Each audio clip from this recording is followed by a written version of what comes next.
Olá, meninos e meninas. Hoje, conforme nós combinamos, nós vamos trabalhar um pouquinho em laboratório de redação. Então, eu vou compartilhar a tela aqui com vocês para que a gente possa fazer a reflexão, tá bem? Vamos lá. Pronto, né? Então, vocês têm um tema extremamente atual e que tem tudo a ver com o que a gente está vivendo hoje em termos de pandemia, né? Nós já falamos dos impactos da Covid no mundo contemporâneo, nós já falamos da importância da valorização dos profissionais de saúde, não é? E agora o tema é este, ó, vou mostrar para vocês o tema primeiro. Quais as implicações do pensamento mágico no mundo contemporâneo, não é? Em forma de fake news, não é? Esse pensamento mágico faz algumas pessoas acreditarem, por exemplo, que a Covid pode ser eliminada por poções, não é? E é sobre isso que a gente vai falar, quais são as consequências disso, tá? Então, olha só esse primeiro texto, vamos ver o que ele nos traz. Está provado, mas isso a mídia não vai mostrar. Amigo do primo do vizinho contou que um panda chinês morre de infarto cada vez que alguém manda no grupo de WhatsApp aquela receita milagrosa para matar o coronavírus na base do chá ou da água quente. Quem não viu isso ainda, né? Não, a história acima não é verdade. Mas se esta mesma mensagem viesse embalada num card mal desenhado, com os devidos créditos a um cientista desconhecido, formado por uma universidade inexistente, a chance de ela replicar seria razoável. Por muito menos, houve quem gravasse um tutorial de como afogar o vírus com uma overdose de quinino da água tônica. Tem gente convicta também de que uísque e mel são tiro e queda para brecar a pandemia. O ignorante só enxerga até onde o nariz alcança. Se ele não viveu, não aconteceu. Se não se infectou, a gripe não existe. Se está vivo, não há drama. Num artigo recente, o jornalista Lourival Santana, do Estadão, disse ter aprendido nas coberturas de tragédias, guerras, terremotos e até epidemias que o pensamento mágico se torna mais forte quanto mais as pessoas se sentem vulneráveis. Assim, se a realidade é dolorosa e ameaçadora demais, o incentivo para fugir dela se torna maior. Então, olhem só, quando vocês forem abordar esse tema, é importante você mostrar que você entende que isso aqui seja natural. É simples, né, gente? A história está cheia de exemplos assim. Toda vez que a gente não tem uma resposta científica, né, uma resposta lógica para alguma coisa, a gente vai buscar essa resposta no além, né? Seja em lendas que são criadas, seja em poções milagrosas. Então, mostrar que isso é da própria raça humana, né, na sua ânsia de buscar resposta pelas coisas, é você ter um pensamento ponderado. A questão está ligada às consequências de se acreditar nisso.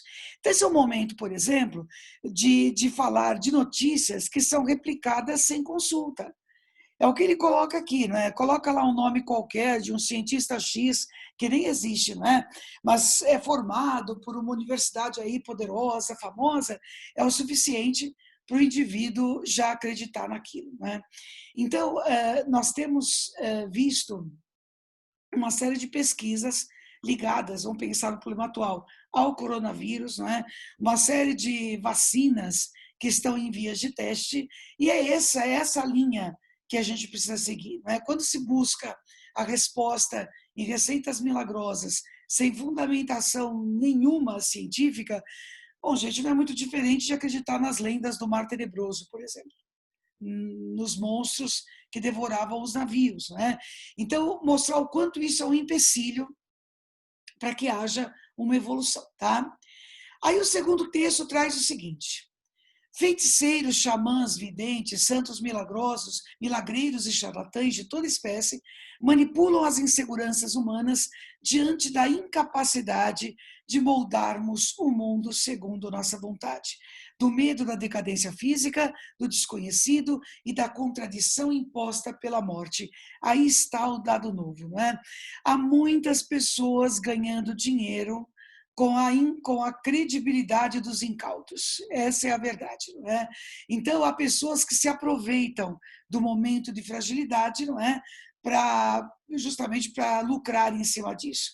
E aí as consequências são piores ainda. A ideia de que um dia fecharemos os olhos para retornar ao nada que existia antes de nascermos é insuportável para a maioria esmagadora da humanidade. Para escapar dos becos que nos parecem sem saída, nós nos agarramos ao vai dar tudo certo, ao tenha fé em Deus. O pensamento mágico ignora as evidências contrárias, ainda que estejam a um palmo de nós. Nossos desejos serão realizados por um toque de varinha de condão. O pensamento mágico está por trás das poções que tanta gente ingere com o propósito de manter a saúde, boa saúde e curar males que vão do resfriado à doença de Alzheimer. São chás de todos os tipos, vitaminas compradas a preço de ouro e uma variedade de receitas tão diversificadas quanto a imaginação humana consegue criar. Muitas delas prescritas por profissionais que receberam o diploma de médico. Já atendi mais de um adepto da cura pelo limão. O número dos que consomem vitaminas e suplementos alimentares da mais absoluta inutilidade é assustador. Quando passo nas lojas, na porta de lojas de tamanho de supermercados que comercializam esses produtos em países com níveis altos de escolaridade, como Estados Unidos ou Japão, fico descrente da racionalidade da espécie humana. A única saída para formarmos gerações de mulheres e homens menos crédulos é ensinar ciência e os princípios básicos do pensamento científico já na escola primária. Esse texto traz algumas abordagens importantes. Por exemplo, essa que está aqui no final, né? Informação é tudo. Fato, tá certo? O que faz os indivíduos acreditarem em soluções milagrosas é porque não conhecem exatamente o assunto de que tratam. Né? Então, a escola tem um papel importante, que está justamente em valorizar a ciência. Agora, um caminho meio perigoso aqui. Né? Veja que ele cita a questão do pensamento religioso. No segundo parágrafo, ele fala um pouquinho a respeito disso. Veja, respeitar as religiões não significa virar as costas para a ciência. Então, é importante que em algum momento da redação de vocês desenvolvam essa ideia, certo? Tudo bem existir fé. Se há pessoas que acreditam e se isso faz bem a elas, e há pessoas que se sentem melhor, justamente porque têm a sua fé. Né? Não importa se é em Deus, não importa se é em entidades do cosmos, ou seja lá o que for. Né? O que não pode é o indivíduo fechar os olhos para as evidências, certo? Se a fé faz bem ao seu espírito, quem somos nós para discutir isso, né? O problema é fechar os olhos para o que efetivamente acontece. Há um documentário no Globoplay sobre João de Deus, né? E é um documentário que vale a pena vocês verem, né? Como é que uma pessoa conseguiu envolver toda uma cidade e envolver pessoas de fora de lá, não é? E ganhar muito dinheiro com isso. Veja que todo o processo que começou em cima de João de Deus nem foi por conta da questão religiosa, né? Foi por conta do abuso sexual. Só que ao mexer nisso também se descobriram outras coisas, né? E toda a organização empresarial que estava por trás daquele lugar que pretensamente, não é, fazia cirurgias espirituais, né? Ou era um lugar sagrado. Então, muitas vezes, a fé no que é sagrado fecha os olhos do indivíduo para as evidências, certo? Então, é importante mostrar isso na redação. Quando existe um equilíbrio entre a fé e as evidências, sem problemas, né? A fé faz bem ao espírito do indivíduo e as evidências permitem que ele enxergue o mundo, não é? Exatamente como o mundo é. O problema é quando nós temos a fé obscurecendo o pensamento científico, certo? Não precisa ir muito longe. Basta nós pensarmos, por exemplo, que em pleno século XXI nós ouvimos falar de movimentos anti-vacinação, por exemplo. Isso é fechar os olhos para todas as conquistas, né, obtidas até agora, por meio de muitos estudos e muitas pesquisas, certo? Então é importante mostrar o quanto o acesso ao pensamento científico dá ao indivíduo a liberdade para que ele possa analisar a realidade à sua volta, né? Aqui vocês têm uma imagem, tá certo, que lembra, enfim, né? Esses rituais mágicos, tá certo? Veja que é só a imagem, não é? Ela reforça o que está nos dois primeiros textos, que mostra justamente esse tipo de crença, tá? Mesmo com origens distintas, o que mais se assemelha entre os surtos pandêmicos é o comportamento humano perante as enfermidades. Foi durante a peste negra que a cidade de Veneza adotou o conceito de quarentena, herdado do Velho Testamento da Bíblia, como tempo de isolamento para surtos de rancenias na antiguidade. Com medo e certa falta de conhecimento, as pessoas acabam se apegando a crendices populares ou informações falsas para se prevenir. Sobre a gripe espanhola na Bahia, a historiadora Cristiane Maria Cruz de Souza declarou em sua tese: aconselhava-se à população precaver-se fazendo uso de limonadas, quinino, aspirina, piramidon, evitando contato com os doentes. A limonada era prescrita em virtude do teor de vitamina C contido no limão, o que podia contribuir para a imunidade. O quinino era tido em todo o país como preventivo da gripe, ainda que durante a epidemia tenha se mostrado totalmente ineficaz.